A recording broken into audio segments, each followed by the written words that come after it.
1866년에 로버트 토마스라고 하는 목사님, 선교사죠. 우리나라에 처음으로 들어오셔서 순교를 당하셨어요. 저 대동강변에서 돌아가셨습니다. 토마스 목사님은 1866년에 미국 상선 제너럴 셔먼호를 타고 우리나라에 옵니다. 그런데 대동강변의 밀물과 썰물을 측정하지 못해서 그냥 모래톱에 저 배가 갇히게 되고, 그리고 군사들이 포를 쏘는 바람에 배가 불탑니다. 그 안에서 타 죽을 수가 없으니까 사람들이 다 바다에 뛰어내려서 이제 강변으로 걸어 나오게 되죠. 기다렸다는 듯이 군사들이 그들의 목을 다 쳐버립니다. 토마스 선교사님도 예외는 아닙니다.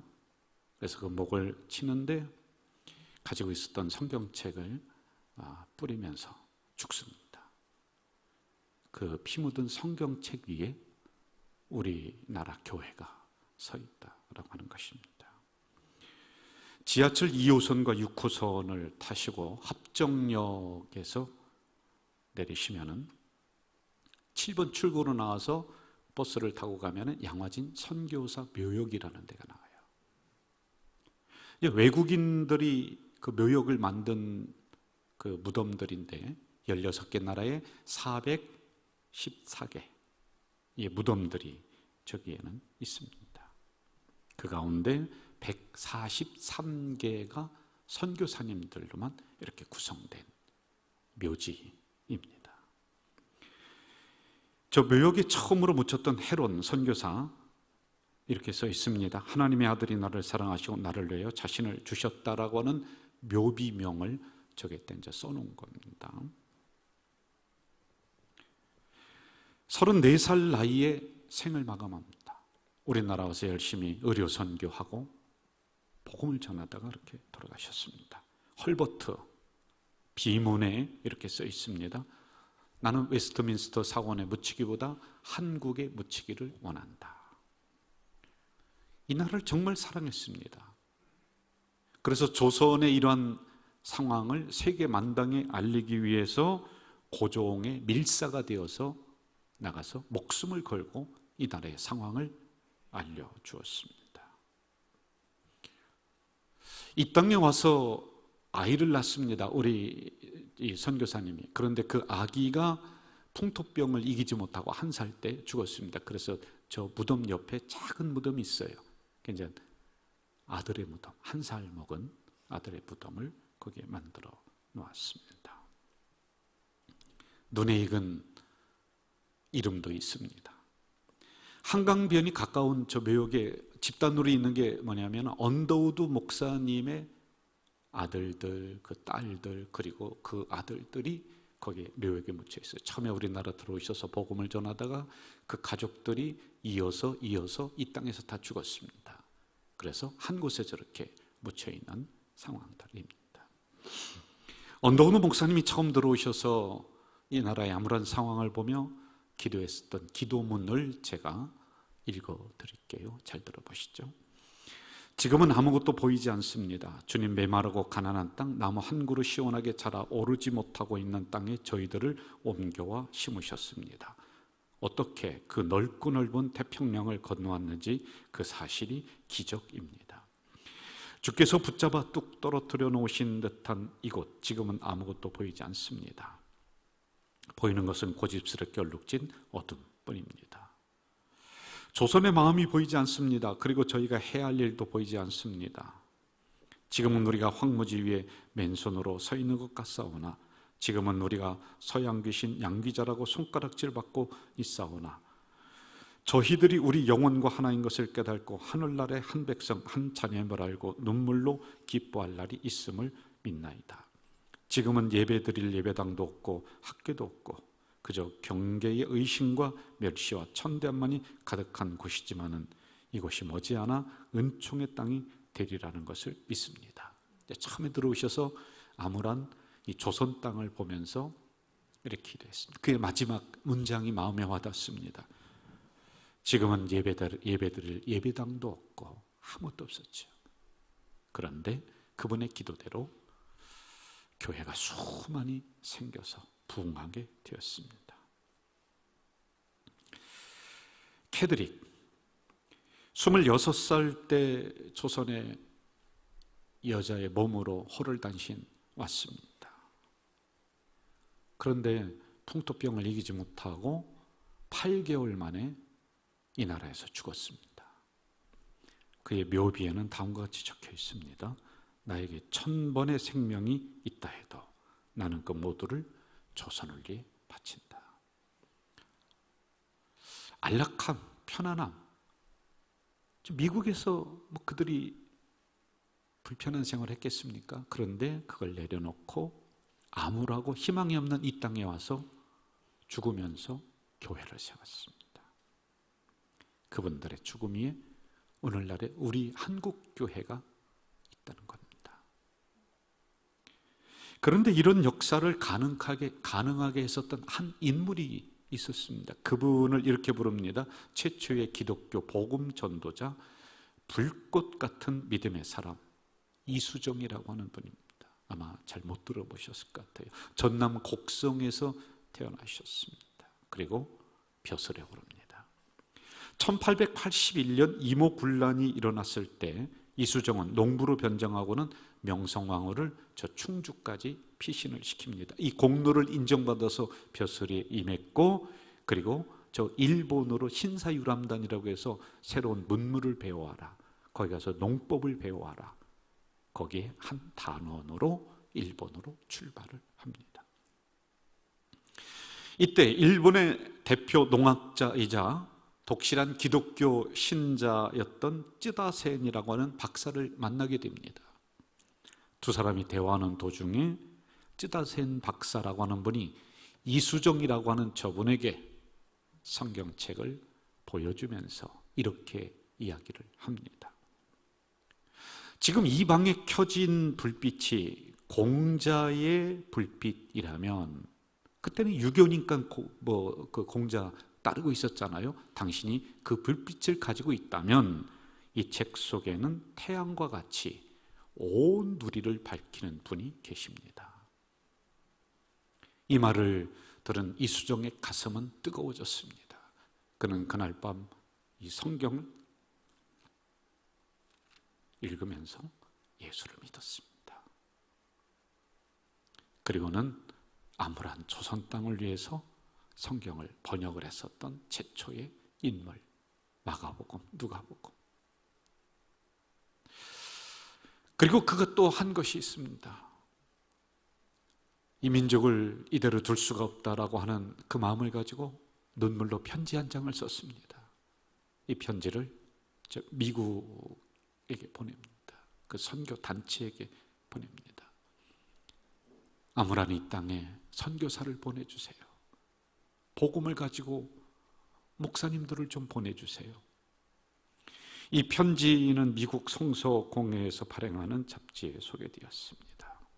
그때 선교지를 결정하기 위해서 기도했었던 그 미국의 한 신학생이 이 글을 읽고는 저 조선에서 나를 부르는구나 라는 하나님의 음성으로 알아듣고 그는 호롤단신 제물포항으로 옵니다. 그게 바로 언더우드 목사님이셨습니다. 이렇게 시작된 한국교회였습니다. 시대적으로 제가 구분을 좀 해보겠습니다. 이 한국교회는 몇 가지의 풍랑을 겪습니다. 복음 전래기가 있었고, 도약기, 순환기, 그리고는 혼동기, 유교사변, 극도의 이념적 대립, 그리고 나서는 부흥기를 맞이합니다. 이 부흥기 때는 수많은 성도들이 교회로 몰려들었습니다. 여름 성경학교 할 때 나가서 북만 쳐도 둥둥둥 북만 쳐도 아이들이 막 구름대처럼 몰려들었던 그런 부흥기를 우리 한국교회가 맞이했습니다. 이런 부흥기를 지나면서 우리 한국교회는 세계 10대 교회 안에 가장 큰 교회들이 세계적으로 볼 때 몇 개 교회가 일어났습니다.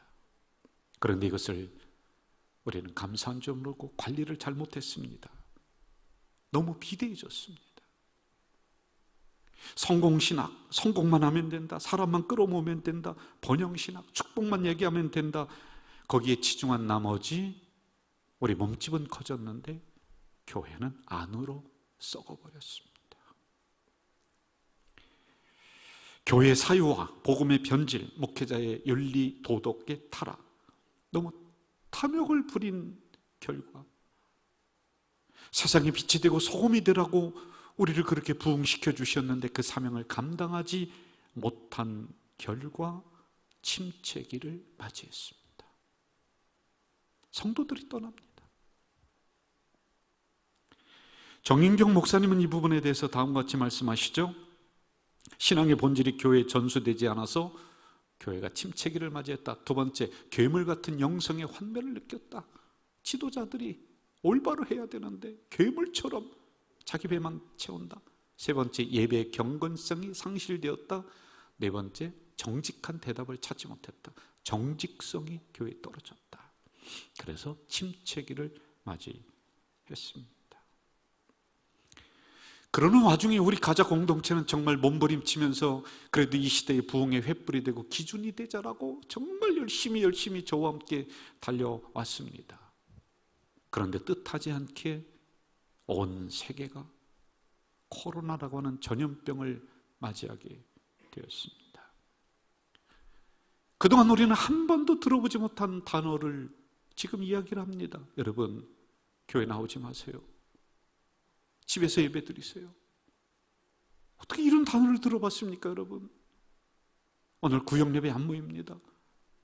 기관들 모이지 않습니다. 할 수만 있으면 악수하지 마세요. 할 수만 있으면 거리를 두세요. 목사가 텅 빈 성전에서 홀로 설교해야 하는 것은 아픔이요 슬픔 그 자체입니다. 사실은 전염병 때문만이 아니라 그동안에 내부적으로 교회가 비대해졌지만 속으로는 썩었던 결과가 복합적으로 함께 나타났습니다. 여기에 대해 에레미야를 통해 우리들에게 들려주시는 하나님의 말씀을 들읍시다. 에레미야는 홀로 상황을 직시하죠. 이 상황을 다음과 같이 기록하고 있죠. 25장 32절, 재앙이 나서 나라에서 나라에 미칠 것이며 큰 바람이 땅 끝에서 일어날 것이다. 곧이어서 그날에 여호와에게 죽임을 당한 자가 땅 이 끝에서 저 끝까지 미칠 것이나 그들을 위하여 애곡하는 자도 없고 매장하여 주는 자도 없다. 재앙이 일어나서 사람이 죽는다. 우는 사람도 없다. 그 사람을 묻어줘야 되는데 묻어줄 사람도 없다. 땅이 황폐해지고 가정이 황폐해지고 다 초토화가 되어간다는 경고의 말씀입니다. 그런데 더 슬픈 말씀이 있어요. 저는 이 말씀을 묵상하다가 제가 마음이 너무 슬퍼서 울었던 말씀, 37절, 평화로운 목장들이 여호와의 진노하시는 열기 앞에서 적막하게 되리라. 성전이 빈다는 거예요. 성전이 텅텅 비어서 적막하게 된다라고 하는 겁니다. 제가 이 말씀 앞에 한참을 울먹였습니다. 제가 2년이라고 하는 이 기간을 지나면서 저만이 아니라 우리 지도자들, 많은 목회자들이 아마 같은 심정이었을 거예요. 가장 슬픈 게 뭐냐, 가장 눈물이 나오는 게 뭐냐, 혼자서 주일에 설교할 때 사람이 없는 거예요. 나오지 말라니까. 새벽 기도를 혼자 지켜야 할 때 적막한 성전을 거닐면서 눈물을 흘린 적이 한두 번이 아니었습니다. 예레미야를 연구하면서 이런 예언을 하는 그분의 심정이 조금이나마 제가 느껴지는 거예요. 철저하게 무너져 내린 상황, 예배의 적막함이 흐르고 성전의 적막함이 흐르는 그 순간, 하나님은 예레미야를 통해 다음과 같이 여러분과 저에게 말씀을 해주시고 있습니다. 해결 방법을 제시하고 있습니다. 34절, 너희 목자들아 외쳐 애곡하라. 양떼 인도자들아 잿더미에서 뒹굴라. 먼저 지도자인 저와 그리고 교회 리더자들에게 이 말씀을 주시는 겁니다. 한국교회 목회자들에게 이 말씀을 주시는 겁니다. 이 무너진 그 자리에서 지도자들이 엎드려서 회개하라. 너희의 가슴을 찢어라. 죄를 뒤집어 쓰라. 오늘 이런 참담한 결과가 온 것이 우리들의 탐욕이었다, 우리들의 부패였다, 우리들의 욕심이 너무 지나쳤다라고 반성하라는 것입니다. 그렇지 않으면 적막한 성전은 영원히 지속될 것이다. 예배자들로 북적거려야 될 성전이 텅텅 비어나갈 것이다. 두렵지 않습니까, 여러분? 이 말씀을 받은 예레미야는요, 두려운 마음에 사람들이 다 떠나고 텅텅 빈 그 성전에 홀로 엎드려서 이 말씀을 붙잡고 통곡하고 애곡하는 겁니다.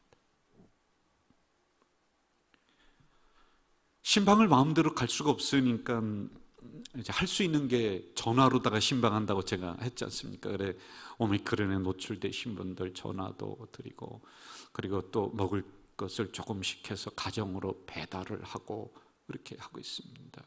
그리고 오늘도 파악을 해봤더니 한 10몇 가정 되고요. 그래서 그분들 가정 그 식구들도 또 못 나오잖아요. 그래서 저녁에는 제가 삼계탕을 이렇게 해서 가정으로 다 배달을 하고 뭐 이렇게 지금 이제 준비를 하고 있습니다. 몇 년 전부터 식당을 개업을 하시고는 열심히 하다가 그만 털컥 이 사태를 맞이해서 제가 너무 걱정이 돼요. 그래, 사업하시는 분, 그 식당 하시는 그 집사님에게 전화를 걸고 위로하고 어떠시냐. 근데 뭐 괜찮다고 하죠. 그런데 그분 말씀 속에서 배어나오는 아픔이 있더라고요. 식당이 적막한 거야. 아마 그 집사님은 그 식당의 의자에, 빈 의자에 앉아서 눈물을 흘렸을 것 같아요. 며칠 전에 우리 교회에 30명이 넘는 목사님들이 1년에 2번을 모임을 갖습니다. 시찰회라고 해서 공식적인 회의인데 그동안에 이 코로나 때문에 모이지를 못했어요. 이번에는 그래도 한번 해보자. 그러니까 2년 만에 그 목사님들이 모여서 듬성듬성 앉아서 반가운 마음으로 예배를 드리고, 예배 마치고는 이 앞에 나와서 우리 교회는 어떻습니다 이제 보고를 하는 거예요. 하나하나. 그게 1시간 넘게 됐어요. 그동안에 하고 싶었던 얘기가 많은데 만나지도 못하고 하지도 못하고. 그런데 이분들의 말씀을 제가 저 뒤에 앉아서 들으면서요, 어떤 생각이 들었느냐 하면 다 괜찮습니다. 견딜만 합니다. 이렇게 하고 있습니다. 그런데 제가 그분들의 마음을 알겠더라고요. 앞에서는 자존심이 있으니까 힘들어요, 죽겠어요, 어려워요, 그 얘기를 못해요. 그런데 가끔 뭐가 오느냐면요, 제가 들어가 있는 그 핸드폰의 카톡방에 목사님들이, 우리 그 30몇 명의 목사님들 교회가 이렇게 있습니다. 그런데 거기에 가끔가다 사진이 올라옵니다. 어느 날은 빈 의자 사진이 올라오는 거예요. 이게 그럼 뭡니까? 교회 문 닫는다는 거예요. 그러니까 의자 가져가라는 거예요. 필요하신 분은 의자 가져가세요. 어느 때는 피아노가 올라옵니다. 어느 때는 탁자가 올라옵니다. 더 이상 교회를 할 수가 없다. 그러니 내놓는 거예요. 예배를 마치고 저 밖에서 목사님들과 대화하는데 그러더군요. 어떤 분이, 목사님, 저 검단에만 우리 교단, 다른 교단 다 해서 30개 교회가 없어졌어요. 저렇게 사진이 올라올 때마다 제가 그분들에게 전화를 합니다. 그래도 우리 교회가 주안교회 다음에 우리 교회가 이 시찰에서는 큰 형님의 역할을 해야 돼서 제가 전화를 해서, 목사님 잠깐 오세요. 사회복지에게 연락을 해서 쌀 남은 게 있느냐, 그 쌀이 좀 몇 푸대가 있어요. 그거 제 방에 갖다 놓고, 그리고는 기도해주고, 쌀 2푸대, 3푸대 옮겨서 차에 실어주고, 갈 때 작은 봉투 하나에서 얼마 넣어서 그분에게 드리고. 근데 뭐 별말 안 하죠. 괜찮다고 하면서 그 돈, 쌀 가지고 가면서 아마 제 앞에서는 그 표현을 안 했을 것 같지만은 그 쌀 익어서 가정에 올라가면서 아마 울었을 것 같아요. 그런데 여러분, 이렇게 흘리는 눈물 한 방울이 다시 희망이 있다는 거예요. 그걸 지도자들이 하라는 거예요, 여러분. 오늘 본문 2절에서 특별히 4가지로 다시 아주 구체적으로 지도자들에게 먼저 얘기하고 있어요. 2절을 한번 좀 보겠습니다. 여호와께서 이와 같이 말씀하시니라 쭉 나오는데 제가 4가지로 분류합니다. 여호와께로부터 말씀을 받아야 된다. 하나님 성전 뜰에 서라. 그 성전에 와서 예배 드리도록 만들어라. 내가 명한 말을 한마디도 감하지 말고 전해라. 우리들에게, 목회자들에게 아주 명확하게 기준을 정해주고 있어요. 이거 안 하면은 너희들이 다시 일어설 수가 없다. 적막한 성전은 영원히 간다는 것입니다. 먼저 하나님으로부터 말씀을 받아야지만이 된다. 여러분, 그러기 위해서는 이 어려운 시간에 우리가 다른 데 신경 쓸 여력이 없습니다. 이럴 때 지도자들이 말씀 다시 붙잡아야 됩니다. 서재에 앉아서 여러분 말씀 다시 읽어야 됩니다. 말씀 연구해야 됩니다. 동네방네 뛰어다니는 것이 아니라 지금은 우리 지도자들이 말씀을 다시 받아야지만이 돼요. 다음으로 하나님의 성전뜰에 서라. 여러분, 어려울 때 목회자들이 서야 될 자리가 어디입니까? 성전뜰입니다. 제가 우리 교회 장로님들에게 지지난주에 당회를 하면서 제가 정말 감사하다고 고맙다고 인사를 했어요. 왜 그런지 아십니까? 어려운 이런 시기에 장로님들이 움직이지 않고 한 방향을 바라보면서 꿋꿋하게 서 있고 예배 시간 지켜주고 하는 게, 이게 우리 교회의 이정표 같은 역할이다. 여러분, 이정표는요, 비바람 몰아치고 폭풍 몰아쳐도 가리키는 방향을 변하지 않고 그냥 가리키는 거예요. 그래서 제가 고맙고 감사하다 이 얘기를 했습니다.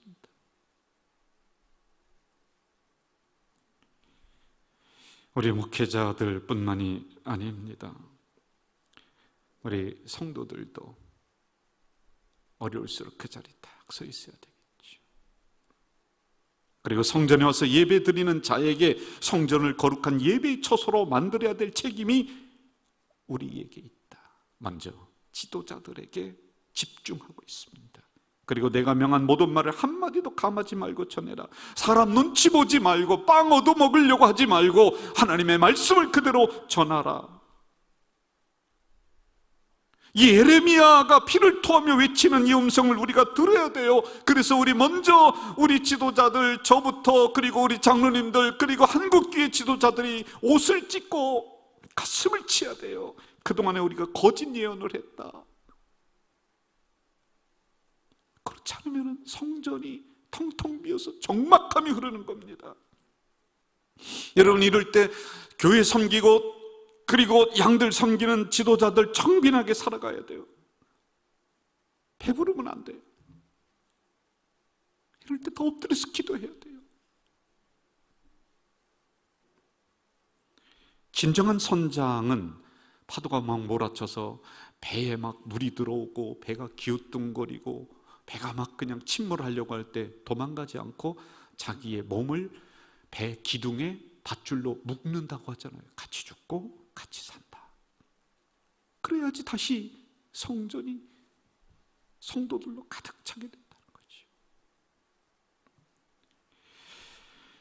우리에게만 하나님은 말씀하지 않습니다. 저희들에게만, 우리 성도들에게, 여러분들에게도 말씀하시는 게 있습니다. 성전이 텅텅 비어가는 그 책임이 코로나 때문만이 아니라 여러분들은 그 책임이 없느냐. 오늘 3절, 백성들이 걸어가던 악한 길에서 너희들이 떠나야 된다.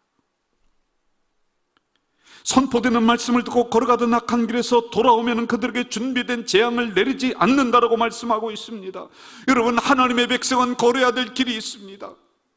우리는 하나님의 자녀로서 썩은 고기는 먹지 않는다라고 하는 이런 자부심을 가지고 걸어가야 되고 결단해야 됩니다. 우리는 세상과 너무 타협해버렸습니다. 그러나 이럴 때일수록 정말 내가 하나님의 백성인가, 내가 올바로 걸어가고 있는가를 물어야 돼요. 물어야 돼요. 4절, 백성들이 율법을 준행해야 된다. 내가 너희 앞에 둔 내 율법을 행하지 않았다. 준행하라는 것입니다. 그동안에 우리는 너무나 풍족했습니다. 굳이 하나님 성전에 나와서 주여 주시옵소서 이거 안 해도 우리는 수많은 물질 만능주의에 살았습니다. 그동안에 우리는 너무 듣기 좋은 설교가 많았습니다. 그래서 굳이 나를 찌르는 설교, 그거 듣지 않아도 좋은 설교 얼마나 많은지 모릅니다. 그런데 여러분, 다시 하나님의 불편한 말씀 앞에 나를 불편하게 해요, 나를 힘들게 해요, 하지 말라는 게 많아요. 그런데 그 말씀을 외면하지 말고 여러분이 준행해야 됩니다. 그래야지 텅텅 빈 성전이 다시 성도들로 가득 찹니다. 5절, 백성들은 선지자의 말을 청종해야 한다. 청종하지 않았습니다. 청종이란 들을 청자, 따를 종을 의미합니다. 잘 듣고 따른다. 우리들에게 수많은 선지자를 보냈습니다. 물론 거짓 선지자가 있었기 때문에 우리가 말씀을 외면하는 것도 있습니다. 그러나 진정으로 나에게 필요한 말씀을 주실 때 우리 가자 공동체만큼은 그 말씀 앞에 아멘 하시길 주의 이름으로 축원합니다. 그래야 우리가 살고 성전이 산다. 여러분, 복 받아라만 아멘 하면 안 돼요. 나를 힘들게 하고 내 마음을 찢어버리는 설교에도 아멘으로 화답할 줄 알아야 됩니다. 만약 여기에 서 있는 저나 지도자들 그리고 성도들이 이 말씀을 외면한다면, 오늘의 이 말씀을 외면한다면 어떤 결과가 올까요? 6절 이렇게 말씀하죠. 실로같이 되게 한다. 세계 모든 민족에게 저주거리가 되게 한다. 성전의 적막함이 계속 흐르게 한다는 것입니다. 세상 사람들에게 손가락질 받고 조롱거리로 만들겠다라고 하는 것입니다. 그러나 우리 가족 공동체, 우리만큼은 우리 행위를 고치고 다시 하나님 말씀에 소망을 가지며 나아간다면 적막한 성전이 아이들의 제잘거리는 소리를 가득 찰 것이고 성도들의 웃음소리로 가득 차는 이 소망을 우리가 가지고 나간다면 반드시 이룰 줄로 믿습니다. 희망의 신학자로 알려진 독일의 위르겐 몰트만은 이렇게 얘기합니다. 오늘날 인류를 비참한 상태로 몰아넣는 것은 그들이 절망하기 때문이다. 기독교에 있어서 절망은 가장 나쁜 죄다. 우리에게 아름다운 성전을 주셨습니다. 여러분, 이 성전이 이 코로나가 지나면서 그냥 텅텅 비게 만든다면, 적막함이 흐르게 만든다면 우리는 죄를 짓는 겁니다.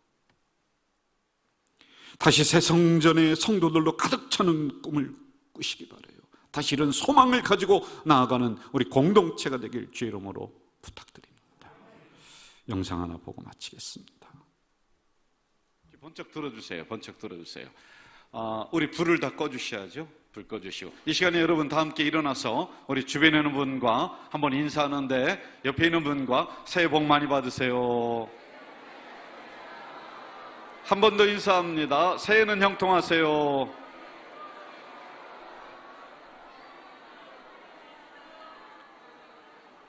한 번 더 인사합니다. 당신은 복덩어리입니다. 시작.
예레미야를 통해서 우리에게 계속적으로 말씀해 주시고 있습니다. 이런 어려운 시대 속에 시대만 탓하고 전염병만 탓하는 것이 아니라 우리를 바라보며 다시 우리의 행위를 고쳐나가는 이 기간 되어서 이 기간 끝나며 우리 흘렸던 눈물, 기도가 큰 은혜의 강, 부흥의 강을 이룰 수 있도록 인도해 주시옵소서. 예수님의 이름으로 기도하옵나이다. 아멘.